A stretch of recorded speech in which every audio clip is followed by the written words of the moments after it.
Hello అండి. అహానికి ఆవల పాగోలు చంద్రికా శేఖర్ గారు రచించారు. కథలోకి వెళ్దాం. టైం చూసుకొని అలసటగా సీట్లో నుంచి లేచాను. ప్రభుత్వ రంగంలో ఒక పెద్ద బాధ్యత గల పదవిలో ఉన్నాను. రేపు ఉదయం జరిగే సీఎం గారి మీటింగ్లో కొన్ని విషయాల గురించి పవర్ పాయింట్ ప్రజెంటేషన్ ఇవ్వాల్సి ఉంది. ఉదయం నుండి అదే పనిగా కూర్చొని వివరాలన్నీ పెన్ డ్రైవ్లోకి కాపీ చేశాను. వాటి తాలూకు ఫైలు నా పిఏ దగ్గర ఉంది. అతను తన తండ్రి ఆరోగ్యం బాగలేదని అర్జెంటుగా ఊరు వెళ్ళాడు. రేపు ఉదయాన్నే డైరెక్ట్గా మీటింగ్కి వచ్చేస్తానన్నాడు. అందుకే ఈరోజు పని మొత్తం నా మీదే పడింది. పని హడావిడిలో పడి టైం చూసుకోలేదు. 8 గంటలు దాటింది. నా క్యాబిన్లో నుంచి బయటకు వచ్చాను. అందరూ వెళ్ళిపోయారు. ఆఫీస్ మొత్తం నిర్మానుష్యంగా ఉంది.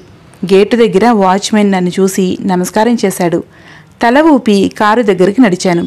బాగా మబ్బులు ముసిరి చల్లగాలి వీస్తుంది. ఎంతసేపు ప్రయత్నించినా కారు స్టార్ట్ అవ్వలేదు. విసుగొచ్చి లాక్ చేసి విషయం వాచ్మెన్కి చెప్పి గేటు బయటికి నడిచాను. క్యాబ్ బుక్ చేద్దామని ప్రయత్నిస్తుంటే దగ్గరలో ఏవీ లేనట్లుగా చూపిస్తోంది. 15 గంట గడిచింది. బాగా అలసటగా అనిపిస్తోంది. ఆటో ఏదైనా వస్తే ఎక్కాలి. కానీ 1 నిమిషం సంశయించాను. నా భార్య శ్రీవల్లి ఏదో పెళ్లి నిమిత్తం నగలన్నీ మెరుగు పెట్టించడానికి షాప్లో ఇచ్చింది. ఆ సేట్ అవన్నీ ఉదయం తెచ్చి ఆఫీస్లో ఇచ్చాడు. అవన్నీ నా ల్యాప్టాప్ బ్యాగ్లోనే ఉన్నాయి. ఇంత విలువైన వస్తువులు తీసుకొని ఆటోలో వెళ్ళాలి, తప్పదు కదా అనుకున్నాను. ఇంతలోనే ఒక ఆటో వచ్చి నా ముందు ఆగింది. అతను తల బయట పెట్టి ఆటో కావాలా సార్ అని అడిగాడు. మాసిన గుడ్డలు, పెరిగిన గడ్డము, చూడటానికి రౌడీలా అనిపించాడు. కానీ గత్యంతరం లేదు. ఇంకా పొద్దుపోతే ఇటువైపు అసలు ఆటోలు రావు. మా ఇంటి ఏరియా చెప్పి వస్తావా అని అడిగాను. వస్తాను సార్, వాన వచ్చేలా ఉంది. ఇక కిరాయిలు ఏమీ ఉండవు అని ఇంటికి పోతున్నాను. మా బస్సీకి కూడా మీ ఏరియా దాటి పైకి పోవాలి. మిమ్మల్ని దింపి నేను ఇంటికి వెళ్తాను చెప్పాడతను. ఆటో ఎక్కి కూర్చోగానే చాలా రిలాక్స్డ్గా అనిపించింది. సన్నగా తుంపరు కూడా మొదలైంది. చల్లగాలి ఒంటికి తగులుతుంటే చాలా హాయిగా ఉంది. కళ్ళు మూతలు పడుతున్నాయి. కానీ అమ్మో, పడుకుంటే ఇతను ఎటైనా తీసుకుపోతే? బ్యాగు బరువుగా అనిపించి సీటుకి వెనుక వైపు పెట్టాను. నిద్ర రాకుండా ఉండాలి అంటే ఇతనితో మాటలు కలపాలి అనుకున్నాను. ఇక్కడ నా గురించి కొంత మీకు తెలియాలి. చిన్నతనం నుంచి నేను చాలా తెలివైన వాడినని, అందరికన్నా ప్రత్యేకమైన వ్యక్తినని నా అభిప్రాయం. ఆ ధీమా నాకు ఇచ్చింది కూడా నా చదువే. ఎప్పుడూ చదువులో నాకు మొదటి ర్యాంకే వచ్చేది. ఇదే పరంపర పీజీ వరకు కొనసాగింది. నా ర్యాంకులు, మార్కులు చూసి ఊరివాళ్ళు, బంధువులు అంతా పొగిడితే నాన్న, అన్నయ్య పొంగిపోయేవారు. అమ్మ చిన్నతనంలోనే దూరమైంది మరి. అయితే మాకు ఉన్న ఆస్తి 4 ఎకరాల పొలం, ఒక పెంకుటిల్లు. ఇద్దరిని చదివించలేనని నాన్న నిస్సహాయత వ్యక్తం చేశాడు. చదువంటే పెద్దగా ఆసక్తి లేని అన్నయ్య నన్ను చదివించమని చెప్పి తాను నాన్నకి పొలం పనుల్లో సహాయం చేస్తూ పల్లెలో స్థిరపడిపోయాడు. నేను సిటీకి వచ్చి హాస్టల్లో ఉంటూ ప్రభుత్వ ఉద్యోగాలకి కోచింగ్ తీసుకొని రాత్రింబవళ్ళు కష్టపడి చదివి ఉద్యోగం సంపాదించాను. అక్కడి నుండి అంచెలంచెలుగా మంచి స్థాయికి చేరాను. ప్రతి పనికి ఒక రేటు ఉంది నాకు. ఆ రేటు ప్రకారం ఇస్తేనే ఆ పని జరిగేది. డబ్బు దగ్గర చాలా కఠినంగా ఉంటానని పేరుంది నాకు. ఎంత పేదవారైనా నా దగ్గర పని జరగాలంటే ఆ డబ్బు చెల్లించాల్సిందే. లంచాలు తీసుకోవడానికి ఏమాత్రం సిగ్గుపడను. ఇంత కష్టపడి మా నాన్న ఎకరం పొలం కూడా అమ్మి చదివిస్తే అలా సంపాదించుకోవటం నా హక్కు అనుకునేవాణ్ణి. నా సహోద్యోగులు కొందరు నన్ను చూసి అసూయ పడతారని, లంచాలు ఇచ్చేవారు నన్ను తిట్టుకుంటూ ఇస్తారని నాకు తెలుసు. అయినా నేను అవేమీ పట్టించుకోలేదు. ఇవన్నీ చూచాయిగా తెలిసి నాన్న కూడా నన్ను ఒకసారి హెచ్చరించారు. తల ఊపి ఊరుకున్నాను, అంతే. ఆత్మీయులు, బంధువులతో కూడా కలిసేవాణ్ణి కాను. ఎందుకంటే వారంతా నా హోదా, డబ్బు చూసి నాకు దగ్గరవ్వాలి అనుకుంటున్నారు అని నా నమ్మకం. ఎవరు ఏ శుభకార్యాలకు పిలిచినా వెళ్ళేవాణ్ణి కాను. మా అన్నయ్యకు సైతం నేను ఎప్పుడు ఫోన్ చేయను. తనంతా తాను చేస్తే ఏవో 2 పొడి మాటలు, అంతే. నాన్న 10 ఏళ్ల క్రితమే కాలం చేశారు. అన్నయ్య ఆ ఊరిలోని అమ్మాయినే పెళ్లి చేసుకొని 2 ఆడపిల్లలు, ఒక మగపిల్లవాడికి తండ్రయ్యాడు. పొలం మీద వచ్చే ఆదాయమే అన్నయ్యకి ఆధారం. ఈ 3 ఎకరాల్లోనూ ఇద్దరికి సగం సగం అన్నారు నాన్న. ఆ ప్రకారంగానే పంట డబ్బులు పంపేవాడు అన్నయ్య. నేను కూడా నా హక్కుగా తీసుకునేవాణ్ణి. నా వాటానేగా నేను తీసుకుంటున్నాను. ఇంకా ఇంటిలో వాటా అడగలేదు. అది పూర్తిగా వాళ్ళకే వదిలేశాను కదా. అది నా ఉదారత అనిపించేది నాకు. కోచింగ్ సెంటర్లో పరిచయమైంది శ్రీవల్లి. ఆమె వ్యక్తిత్వము, అందము చూసి ప్రేమించాను. అనాథ అని తెలిసి ఇష్టపడి పెళ్లి చేసుకున్నాను. కానీ ఎవ్వరూ లేక అనాథాశ్రమంలో పెరిగిన ఆమెకి బంధువులు అంటే చాలా మక్కువ. అందరినీ కలుపుకోవాలని, అందరితో కలిసిపోవాలని చాలా ఆరాటపడేది. పెళ్లి అయిన కొత్తలో నేను గట్టిగా హెచ్చరించడంతో ఆమె కూడా అందరికీ దూరంగానే ఉండిపోయింది. అన్నయ్య, వదినలతో మాత్రం తరచూ కాల్ చేసి మాట్లాడేది. నేను అంతగా పట్టించుకోలేదు. నిన్ననే శ్రీవల్లి చెప్పింది, అన్నయ్య ఫోన్ చేశాడని, పెద్ద పిల్లకి మంచి సంబంధం వచ్చిందని, కట్న కానుకలు ఎక్కువ అడుగుతున్నారని, వెనకాడుతున్నామని చెప్పాడట శ్రీవల్లితో. నేను మౌనంగా విని ఊరుకున్నాను.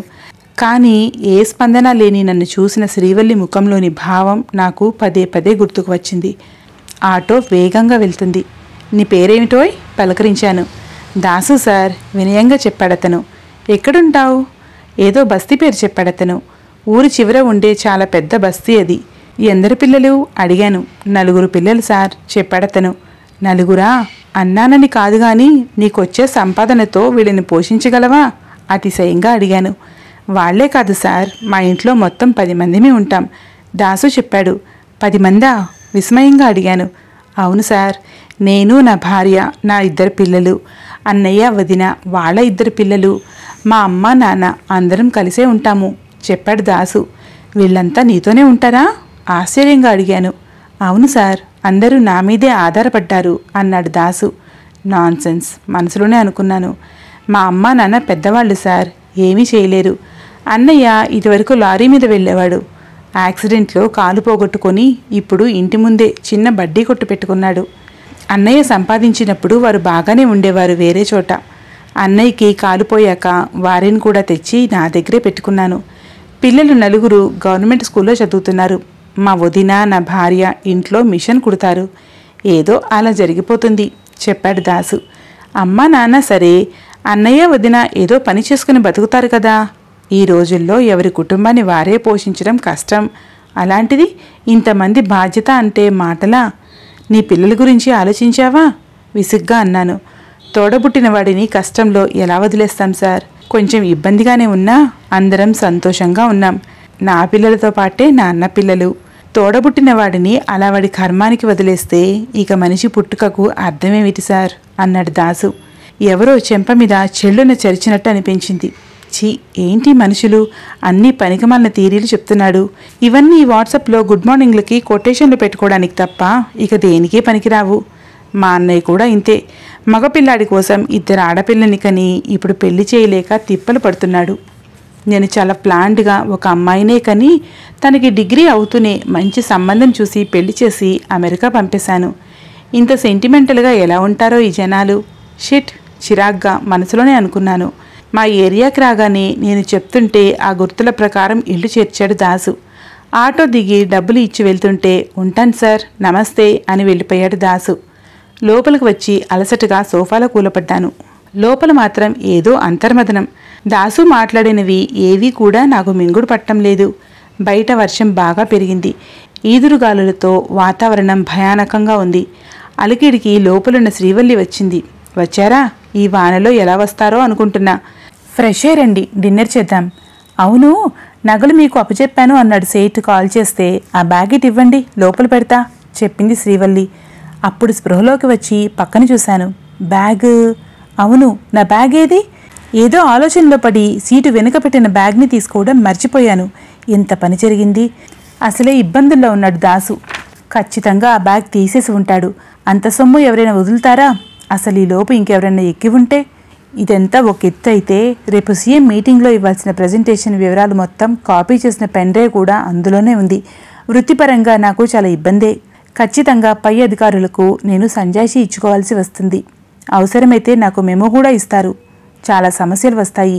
కాసేపు మైండ్ అంతా బ్లాంక్ అయిపోయింది. బ్యాగ్ ఏదండి? కారులో ఉందా అడుగుతోంది శ్రీవల్లి. విషయమంతా తనకి చెప్పాను. తను కూడా చాలా దిగులు పడింది. ఓలాలో బుక్ చేసుంటే కనీసం అతని నెంబరైనా దొరికేది. ఇప్పుడు ఆ అవకాశమూ లేదు. అరగంటకి నా బుర్ర కాస్త పనిచేయడం మొదలుపెట్టింది. నాకు తెలిసిన డిపార్ట్మెంట్ ఆఫీసర్కి కాల్ చేశాను. విషయం వివరంగా చెప్పాను. అంతా విని అతను, సార్, ఆ డ్రైవర్ పేరు, ఆ బస్తీ పేరు తెలిస్తే చాలదు సార్. అది చాలా పెద్ద బస్తీ. ఈ రాత్రిలో ఇంత గాలివానలో అక్కడుండే ఆటో డ్రైవర్స్ని గ్యాదర్ చేయడం కష్టం. ఏదైనా రేపు ఉదయమే. ఆ ఏరియా ఊరికి 20 కిలోమీటర్ల దూరంలో ఉంది. నేను ఆ ఏరియా స్టేషన్కి ఇన్ఫామ్ చేస్తాను. అతను ఇప్పటికే అవి చూసుకొని ఎస్కేప్ అయితే మాత్రం కష్టమే చెప్పాడతను. ఫోన్ పెట్టేసి నిస్సత్తువుగా సోఫాలో కూర్చున్నాను. శ్రీవల్లి కూడా నా పక్కనే నా చెయ్యి పట్టుకుని కూర్చుంది. నీకు వచ్చేదాంతోనే సంతృప్తిగా గడుపు. అక్రమంగా వచ్చేదానికోసం ఆశపడకు. పరాయి సొమ్ము పాము వంటిదిరా శివా. నాన్న గొంతు వినపడుతుంది. ఒరే శివరాం, ఈ 3 పిల్లలను ఒక దారి చెయ్యాలరా. ఆశగా నన్ను అర్థించిన అన్నయ్య మాటలు చెవిలో ప్రతిధ్వనిస్తున్నాయి. నేను డబ్బు సంపాదనలో పడి నా వాళ్ళని నిర్లక్ష్యం చేశానా? అదే నాకు శాపంగా మారిందా? ఆఖరి రోజుల్లో నాన్నని పట్టించుకోలేదు. అన్నయ్య 3 పిల్లలతో ఎలా నెట్టుకొస్తున్నాడో అని ఏ రోజు నేను ఆలోచించలేదు. ఈరోజు నాకు కష్టం రాగానే అహం తగ్గి అయిన వాళ్ళందరూ గుర్తుకు వస్తున్నారా? మెదడంతా మొద్దుబారిపోయింది. అలా ఎంతసేపు ఉన్నానో తెలీదు. కాలింగ్ బెల్ మోగింది. రాత్రి 11 గంటలు దాటింది.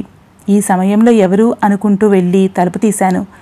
వరండాలోని లైటు వెలుగులో తడిసి ముద్దై నిలుచుని ఉన్నాడు దాసు. నమస్తే సార్, మీ బ్యాగ్ ఆటోలో మర్చిపోయారు. నేను ఇంటికి వెళ్ళి ఆటో పార్క్ చేస్తూ చూశాను. అందులో విలువైనవి ఏమైనా ఉంటే మీరు కంగారు పడతారు కదా అని మళ్ళీ వెంటనే వచ్చేసా అని పాత టవల్లో భద్రంగా చుట్టిన బ్యాగ్ను నాకు అందించాడు. నేను నమ్మలేనట్లు చూశాను. ఇది నాకు ఇంకో దెబ్బ. ఏమీ లేని దాసు కూడా అందిన వాటికి ఆశపడలేదా? మరి అన్నీ ఉన్న నేనెందుకు అక్రమంగా వచ్చేదానికి కక్కుర్తి పడుతున్నాను? దాసు ముందు నాకు నేనే ఒక పిపీలకంగా కనిపిస్తున్నాను. శ్రీవల్లి ముందుకు వచ్చి, చాలా సంతోషం బాబు. ఈ బ్యాగ్ వేరెవరి చేతికన్నా చిక్కితే మా సొమ్ము మాకు దక్కేది కాదు. నువ్వు చాలా మంచివాడివి అని చేతులు జోడించింది. అయ్యో, అంత మాట అనకండమ్మా. మనం కష్టపడి సంపాదించిందే మనకు శాశ్వతం. పరాయి సొమ్ముకి ఎప్పుడూ ఆశపడకూడదు. వెళ్ళొస్తానమ్మా. అన్నీ ఉన్నాయో లేదో చెక్ చేసుకోండి సార్. నమస్కారం చేసి వెళ్ళిపోయాడు దాసు. లోపలికి వచ్చి బ్యాగ్ తీసి చూసుకున్నాను. అన్నీ చెక్కు చెదరకుండా ఉన్నాయి. ఇద్దరం ఏదో తిన్నామనిపించి పడుకున్నాం. శ్రీవల్లి నిశ్చింతగా నిద్రపోయింది. నాకు మాత్రం నిద్ర పట్టలేదు. దాసు కన్నా నేను ఏ విధంగా ఎక్కువ? నన్ను నేను ప్రశ్నించుకుంటూనే ఉన్నాను. నా దగ్గర డబ్బు మాత్రమే ఉంది. దాసు దగ్గర అది తప్ప అన్నీ ఉన్నాయి. అయిన వాళ్ళతో సంతోషంగా కలుసున్న అతనెక్కడా? అహంతో అందరికీ దూరంగా ఉండే నేనెక్కడా? ఎప్పుడో తెల్లవారుజామున నిద్ర పట్టింది నాకు. ఉదయమే లేచి అన్నయ్యకు కాల్ చేశాను. నా గొంతు వింటూనే అన్నయ్య ఆశ్చర్యపోయాడు. నాకు నేనుగా ఎప్పుడు చేసి మాట్లాడానుగా మరి. ఏరా శివ, అంతా బాగానే ఉంది కదా? ఏమిటి ఇంత పొద్దున్నే ఫోన్ చేశావు? అడిగాడు అన్నయ్య కంగారుగా. పక్కనే ఉన్న శ్రీవల్లి నా వైపు ప్రశ్నార్థకంగా చూస్తోంది. ఆమె ముఖంలో కూడా ఆశ్చర్యం కనిపిస్తుంది. అంతా బాగుందన్నయ్య.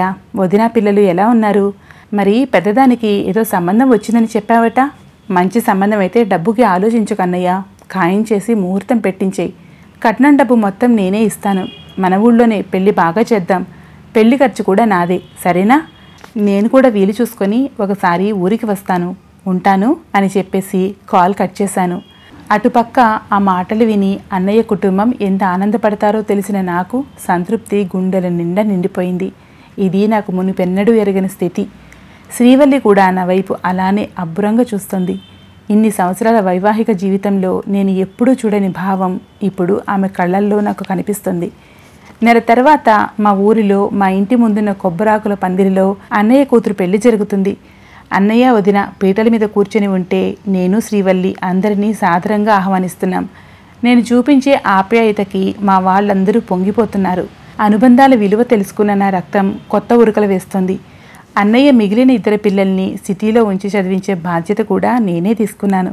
వారు నన్ను దేవుడిలా చూస్తున్నారు. ఇక శ్రీవల్లి అయితే చెప్పనక్కర్లేదు. ఆమె కళ్ళల్లో నా పట్ల కనిపిస్తున్న ప్రేమ, ఆరాధన ఎన్ని కోట్లు సంపాదించినా నాకు దొరకలేదు. అహానికి అవతల ఒక అడుగు వేసి చూస్తే ఇంత సంతృప్తి దొరుకుతుందా? ముహూర్త సమయం కావడంతో మంగళవాయిద్యాలు జోరుగా మోగుతున్నాయి. పందిట్లోనే కాదు, నా మదిలో కూడా. అక్షింతలు వేసి వధువరులను ఆశీర్వదించడానికి శ్రీవల్లి చేయి పట్టుకొని పందిట్లోకి నడిచాను. శివరాం అనబడే నేను. కథ సమాప్తం. ఈ కథ మీ అందరికీ నచ్చిందనే ఆశిస్తున్నాను. మరో మంచి కథతో మళ్ళీ కలుద్దాం. Thank you.